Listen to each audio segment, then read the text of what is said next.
ating punong-guro, Dr. Melody Dayan,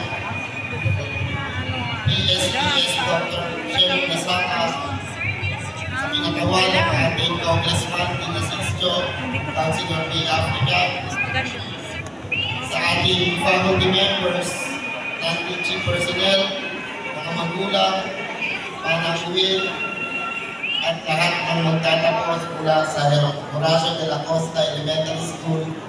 Magandang araw po sa inyo lahat. Siyempre, una sa lahat, pinabati ko ang mga bida sa seremonyang ito. Congratulations, graduates.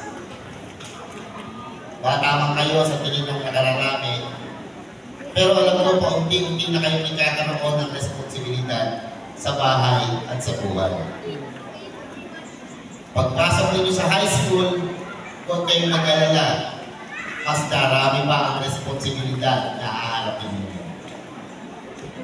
Pero alam ninyo, malaki ang tiwala ko sa inyo na kahit sa murang edad ay makakaya ninyo ang dagdag responsibilidad na ito.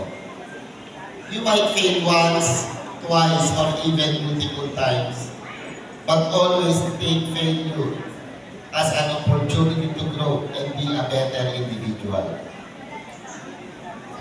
Kasama sa buhay ang mabigo, sa plano, sa pangarap, minsan pati sa pag-ibig.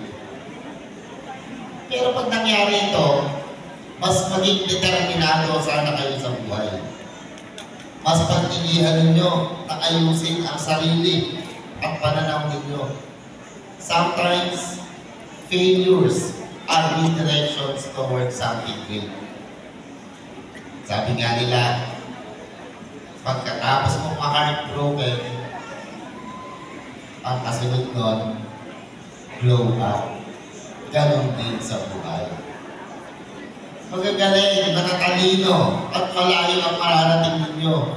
Siyempre, patangkang kayo eh. Bilang ama ng kalooban, tinitiyak ko sa inyo, nauna ako sa mga naniniwala sa inyong kakayaan. Patunay dito ang patuloy na pumumunan ko sa larangan ng inomasyon upang matiyak ang inyong maayos na kinabukasan.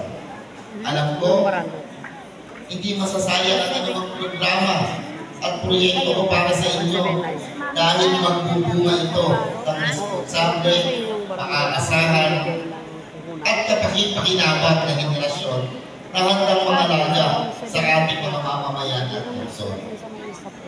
Nagpapatayo na tayo ng maraming paaralan sa UCC.